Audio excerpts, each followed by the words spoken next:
Oh, hello, new angle because it's very sunny. I feel very encouraged and happy that there are at least some of you watching, and I can't wait to get started on the month. Someone yesterday in the comments left me a suggestion to talk about how I knew what I should do with my life.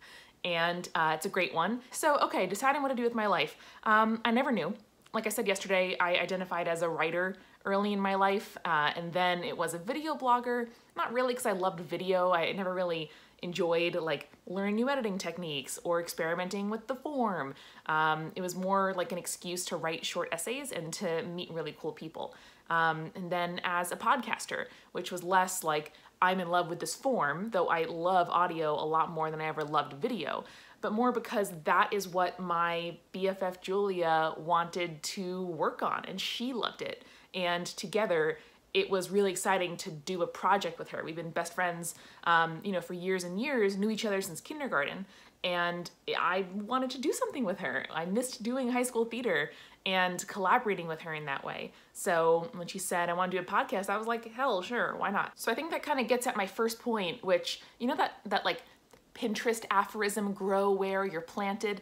I think it's kind of bullshit because you shouldn't have to accept the circumstances into which you're born or the geographical location. I'm not really clear on the point of the aphorism, but I do like that it counsels you to think about where you are and not just what you want to do, because circumstances have a lot to do with success. There is privilege and geographical proximity and all of these things that we talk about when we talk about building wealth, for example. But in creative ways, that's also true. It's a lot harder to make a living doing something alone than it is to do it in community. So for someone like me who liked making stuff more than I liked making any particular thing, deciding to do what my community was doing was a smart choice, I think. And then I doubled down when the going got good. So Julia and I started Spirits. Eric Schneider, one of my YouTube friends, offered to edit the show, so I had some help and someone who also wanted to do more in the form that I was doing. But moreover, we met so many amazing people, both in New York City and online. And for someone who's always had way more internet friends than IRL friends, it was really exciting to suddenly have a community of people that would be like, oh, we're hanging out at this bar on Friday, do you want to come? And I was like, yeah, of course I do. Like, I'm an introvert, but it's a really nice and exciting change to have enough people in your life that you can fill your living room.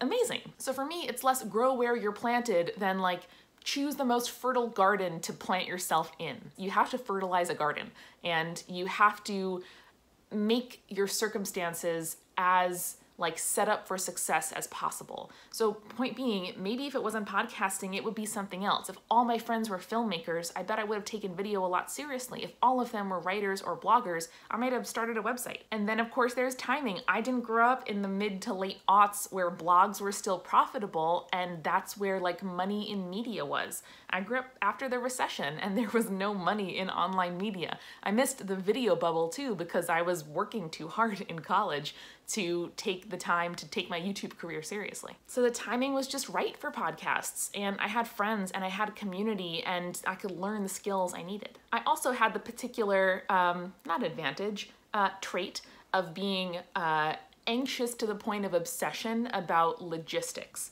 and scrupulously organized. In podcasting, like I think in most creative fields, most people who make shows are artists who want to make art and not really worry about the small details around like distribution and monetization and marketing, all that stuff. So for me to have an obsession over organization, getting our show out there, perfecting our website, getting all of the like metadata of our episode titlings really right, and having a team in Eric and Julia who backed me up and who are huge consumers of the medium and had a lot of great opinions about how we could set ourselves up for success.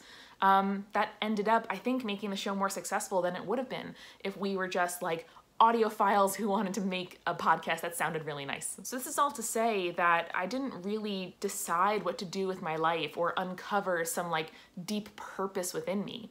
I took a chance on a thing that seemed fun, and then when it turned out to be more successful than I thought it would be, I tried harder. I learned, I listened to more podcasts. I must have listened to like 400 or 500 interviews with podcasters on podcasts about podcasting, and just learn from their career choices and the things they did or didn't talk about. I kind of focused on the stuff that came easy to me and found team members and friends and colleagues and community who supplemented me in the places that I wasn't as strong. Like, I've always joked that my ideal career is helping other people not fuck up. I love helping people bring their creative projects to life. I love helping them avoid mistakes like not accounting for any of their expenses in the making of their show or video or whatever. And it turns out that's what consulting is. It's helping people not fuck up and they pay you for it. So listen, I don't think I'm like uniquely qualified for this job. I don't think I was born to become the head of a podcasting collective, but I think I paid attention to what I liked and what I didn't like. I think I looked for opportunities to work with people who wanted to work with me, and I was willing to take chances and trust others and do more as a team than I could have done alone, which, as the kid who hated group projects more than anything else, more than gym class, that was a surprise to me, and it has not been a smooth road. There have been all kinds of conflicts and hurt feelings and stress along the way. Clearly, I burned out, doing this alongside a real career in my day job. And if you're like, well, that's all well and good, but I don't know what I like or what I want to do, I have some help. I have some tools that I like to use that I'll be talking about in tomorrow's video. Ooh, cliffhanger. Please, again, leave me suggestions in the comments for what else you would like me to talk about, because this is a long month, longer than April by a day. So I have to think of more videos than I normally would. But yeah, I'm stoked, and I will see you with a new video tomorrow.